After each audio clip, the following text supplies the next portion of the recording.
देखिए सवाल नंबर देखते हैं हम पहले 23वां।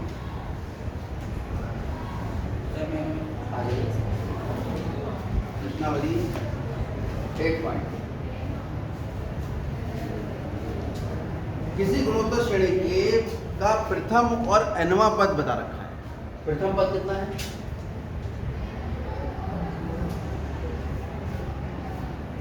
प्रथम पद है फर्स्ट टर्म और nवें पद को क्या लिखते हैं हम?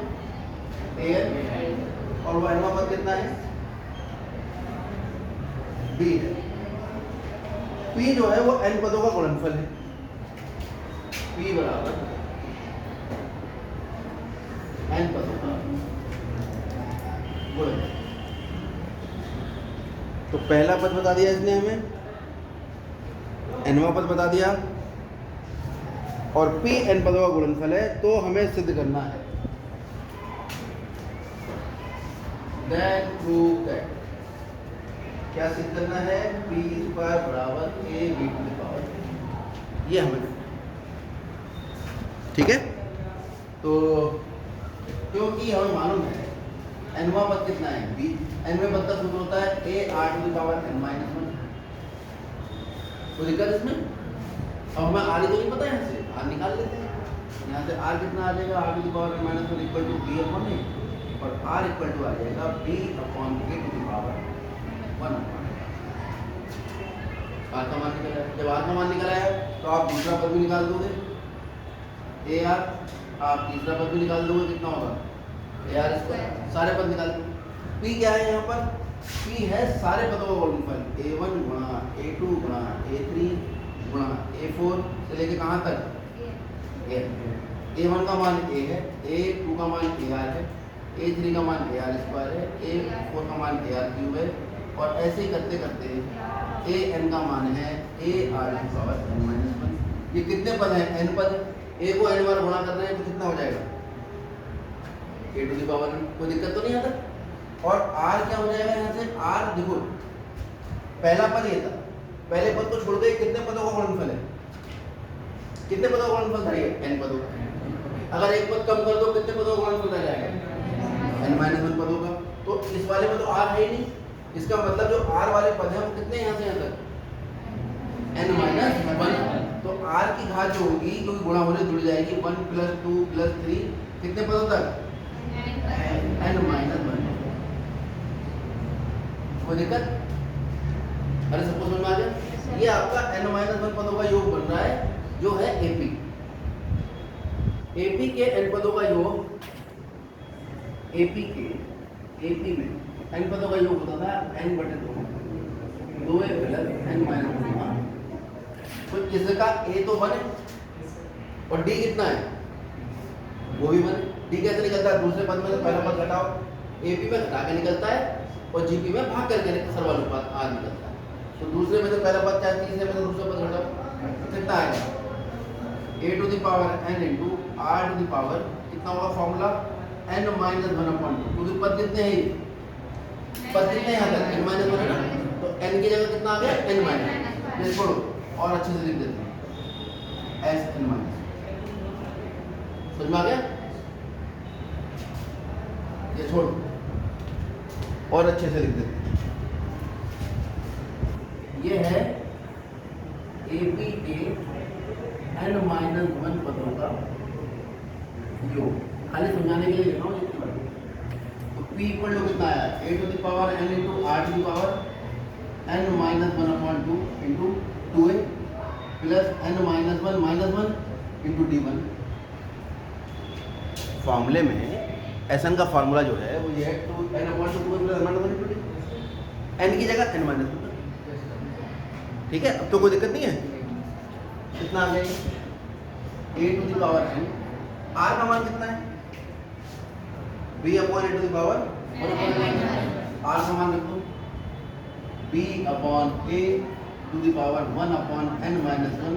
और इस पूरे की पावर कितनी चल रही है? r की पावर तो ये है ना। खाली किसका मान रखा है हमने? r का मान तो ये चल रहा है n minus 1 upon 2 into 2 plus कितना? n माइनस 2 और 2 से 2 cancel A to the power n into B upon A, power की गुणा हो जाती है, तो 1 upon n minus 1 into n minus 1 upon 2 into n, जो कि 2 से 2 कट जाएगा, n माइनस 1 से n माइनस 1 कट गया, कितना आ गया A to the power n into B to upon A to the power कितनी n, यानी A to the power n into B to the power n by 2 upon A to the power n by 2, यानी A to the power n minus n by 2 into B to the power n by 2। कोई दिक्कत नहीं, algebra है तो n by 2 घात दोनों को हो गई और दोनों की घात अलग अलग कर दी, ये इधर आके ऊपर माइनस हो गई, A to the power m upon B to the power n B to the power m minus n होता है, कितना आ गया n में से n बटे 2 घटाओगे तो कितना आएगा n upon 2 into B to the power n upon 2, जिसको मैं लिख सकता हूँ a to the power a b to the power कितना n अपॉन 2, इसकी वैल्यू है p equal to a b to the power कितना n अपॉन 2, दोनों ओर वर्क करने पर तो p square equal to a b to the power n upon 2 का क्या कर दिया हमने वर्क, और जब वर्क करते हैं घातों की वर्क हो गया, इधर भी वर्क हो गया इधर भी, क्योंकि p स्क्वायर चाहिए, ठीक है, तो घात की घात में क्या हो जाएगी गुणा, कितना a b to the power n by 2 multiply 2, कितना आ गया हमारे पास p square equal to a b to the power, ये आपको ठीक है। आगे देखो 22वां कह रहा है किसी जीपी का, जीपी में पी मापन होता है एपी, कितना है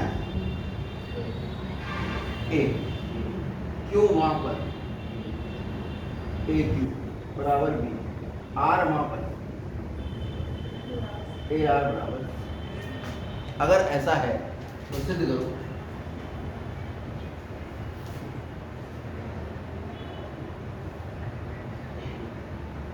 क्या सिद्ध करना है A to the power Q minus R, B to the power R minus Q और C to the power B minus Q.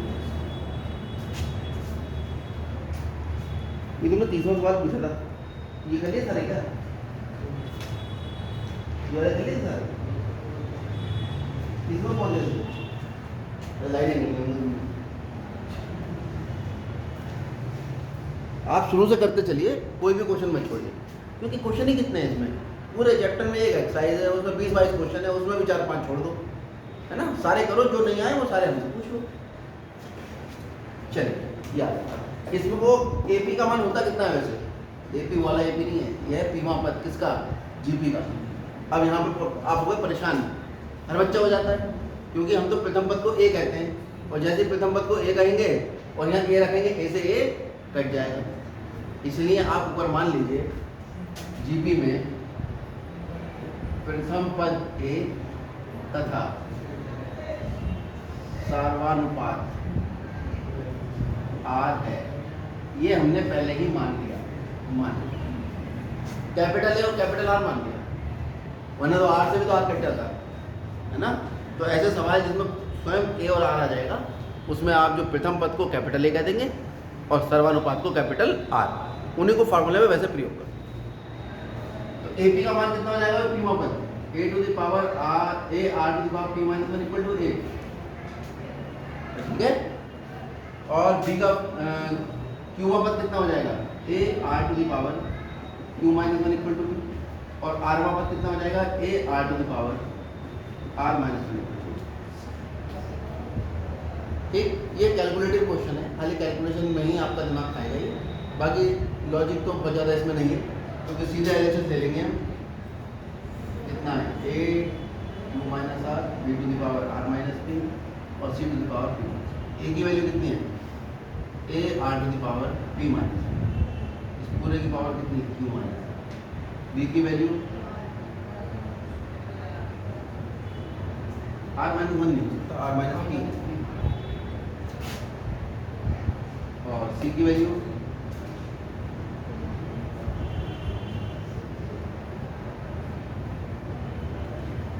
इसमें दिमाग से काम लेंगे। वैसे तो हर क्वेश्चन में दिमाग से काम लेते हैं, लेकिन जब कहा जाए दिमाग से काम लो तो फिर आपको लॉजिकली सोचना पड़ता है। दिमाग में भी दो पार्ट होते हैं, पता है नहीं, एक लॉजिकल पार्ट, एक लॉजिकल पार्ट। जिनका मैथमेटिक्स कमज़ोर है उनका लॉजिकल पार्ट काम नहीं करता है। गुणा करने में दिक्कत, जोड़ने में दिक्कत, कोई चीज़ सडनली पूछ लो उसमें घबराहट। तो लॉजिकल पार्ट को आपको ठीक करना है तो क्या करना पड़ता है, अनुलोम विलोम।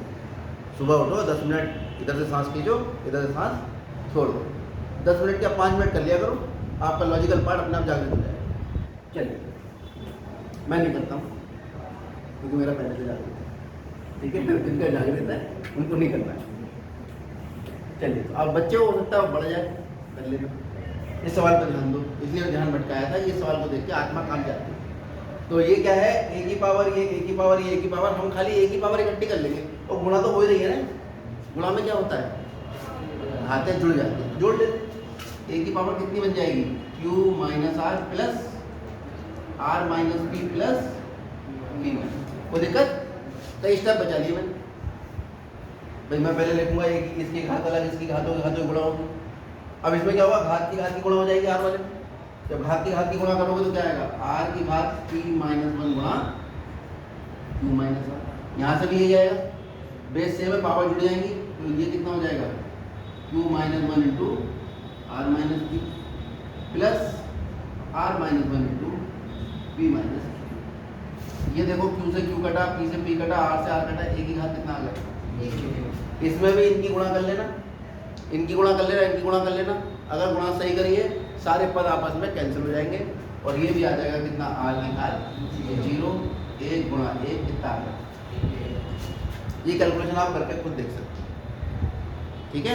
मैं करवाने में समय यहाँ पर खराब नहीं करता। आगे बढ़ते हैं।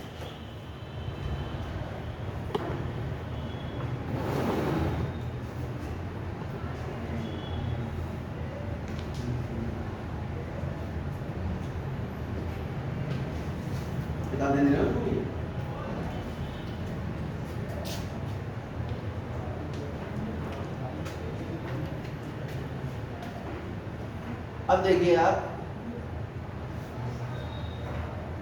तीसरा, किसी गुणोत्तर श्रेणी का 5वां, 8वां, 11वां पद दिया है।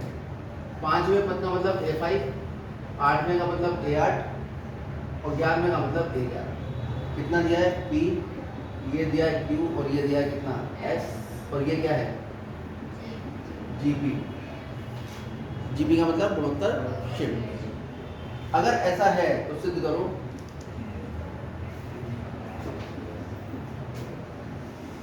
क्या सिद्ध करना है, क्यू स्क्वायर, अपने आप आएगा आंसर। आप तो बस जो लॉजिक है उसको बरकरार रखिए। भाई ये 5वां पद है, 5वां पद होता कितना है, A r to the power 4। 8वां पद कितना होता है, और 11वां पद कितना होता है, LHS ले लेंगे, कितना है, क्यू स्क्वायर, क्यू कितना है, A r to the power 7 का स्क्वायर करेंगे कितना आ गया, A square r to the power कितना हुआ, घात की गुणा हो जाती है ना। ऐसा मत करना कि 7 की घात 2 49 कर दो इसे, ये बहुत करते हैं बच्चे, हम चेक करते हैं कॉपी में, ठीक है। होगा क्या इसमें, तो थोड़ा कर देता हूँ। हम भी कहीं बाहर से नहीं सीखते, आप ही लोग सीखते हैं। जितनी बातें आपको बताते हैं जो आपको लगती हैं बुरी, वो सब आपकी कॉपी में हमें बुरी लगती है, ठीक। क्या होगा ये, A स्क्वायर इंटू आर की घात 7, तो A स्क्वायर आर की घात 7 दूनी, ये चलो 7 गुणा 2 लिखो, तो LHS कितना आ गया हमारे पास, A स्क्वायर आर की पावर। अब निकालेंगे RHS कितना है, PS, P कितना है, A r to the power, S कितना है, A r to the power 10, कितना आ गया, A square r to the power 4 plus 10, यानी A square r to the power 4। Sir मजाक है, LHS इक्वल टू R। आप जब उसके बाकी के सवाल देखेंगे आपके लिए सब ऐसे हो जाएंगे बिल्कुल, पता ये पूरे सवाल थोड़ी होते हैं, तो आसानी से हो जाते हैं। चलो उतारो इसको, फिर बताते हैं।